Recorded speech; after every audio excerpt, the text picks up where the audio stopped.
Exam एकदम नज़दीक आने लगता है, यानी बहुत ही कम दिन रह जाते हैं एग्ज़ाम को, तो आपको ऐसा लगता है कि यार ऐसे कुछ क्वेश्चंस मिल जाएं जिन्हें हम पढ़ के पूरा एग्ज़ाम को अच्छे से नोट्स मिल जाएं जिन्हें हम कम समय में पढ़कर किसी भी सब्जेक्ट को बहुत ही आसानी से कंप्लीट कर सकें, उसका सिलेबस ख़त्म कर सकें। किसी भी सब्जेक्ट का सिलेबस देखते हैं तो घबरा जाते हैं कि अरे अब इतना सिलेबस है, इसमें क्या इम्पोर्टेंट है और इसमें कैसे हम नोट्स बनाएं, इतना कम टाइम बचा हुआ है। तो चिंता मत कीजिए, आज की ये क्लास आप ही के लिए है।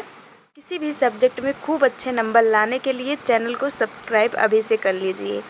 तो अगर आप बीए फर्स्ट सेमेस्टर में हैं और आपने भी सब्जेक्ट लिया है इंग्लिश लिटरेचर, तो आज की ये क्लास आपके लिए बहुत ज़्यादा ही इम्पॉर्टेंट है, क्योंकि आप न सिर्फ इसमें क्वेश्चंस को देखने वाले हैं बल्कि इम्पॉर्टेंट क्वेश्चंस देखेंगे, नोट्स देखेंगे, कौन कौन से क्वेश्चन हैं जो आपके एग्ज़ाम में बहुत ज़्यादा आते हैं, और केवल एक चैप्टर का नहीं देखेंगे। आपके पोएट्री में जितना सिलेबस है सारे चैप्टर को हम इसी आज की क्लास में कवर करने वाले। एक एक लाइन हिंदी में समझते हुए आज की इस क्लास को आप समझेंगे, तो पूरी क्लास को लास्ट तक देखिएगा अगर इंग्लिश में अच्छे नंबर चाहिए तो आइए शुरू करते हैं आज की क्लास को।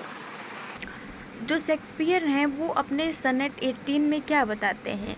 वे यही बताते हैं कि पोइट्री यानी कविता किस तरह से अमर रहती है और हमेशा अधिक सुंदर और चिरस्थायी मतलब स्थिर रहती है, कभी बदलती नहीं है। तो आइए पहले इसको हम समझेंगे कि आंसर कैसे आपको लिखना है।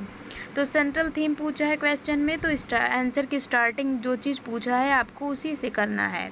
The central theme of Shakespeare sonnet 18, पहले इतना लिख दिया।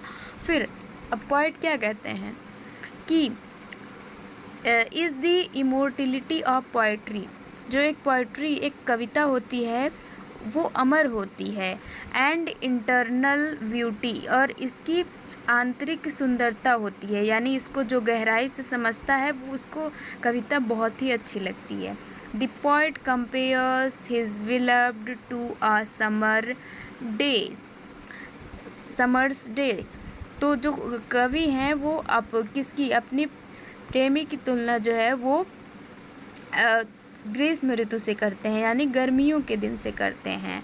But finds her more lovely and ever lasting, पर वो क्या पाते हैं कि उसे अधिक और चिरस्थायी माना जाता है जो उनकी पोएट्री है।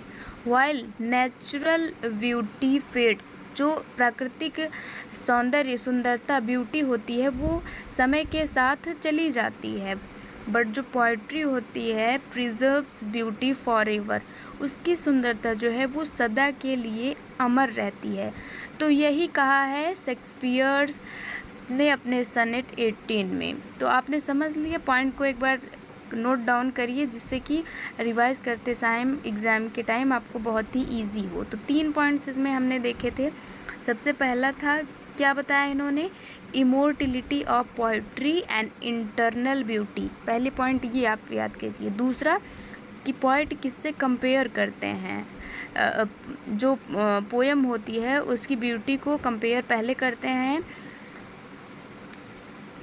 Compares his beloved to summer days से करते हैं। उसके बाद कहते हैं कि नेचुरल ब्यूटी जो होती है वो फेड्स, कुछ समय पश्चात नष्ट हो जाती है, पर जो पोएट्री की सुंदरता है वो हमेशा के लिए रहती है। ये 3 पॉइंट्स आप याद रखिए, इन्हीं से आपको आंसर बना के लिखना होगा। अब आइए देखते हैं नेक्स्ट जो इम्पोर्टेंट क्वेश्चन है आपके अगले चैप्टर का। अब इसके बाद आता है आपका सेकंड पोएम आपके सिलेबस में है जो है, और इससे जो इम्पोर्टेंट क्वेश्चन आता है उसको समझेंगे, और ये जो आपको हम बताएंगे, एक्सप्लेन करेंगे, इन्हीं पॉइंट्स को आप नोट कर लीजिए। इन्हीं से घुमा फिरा कर क्वेश्चन बना के आपसे पूछ लिया जाता है। तो देखते हैं जो आपका सेकंड पोएट्री का लेसन है।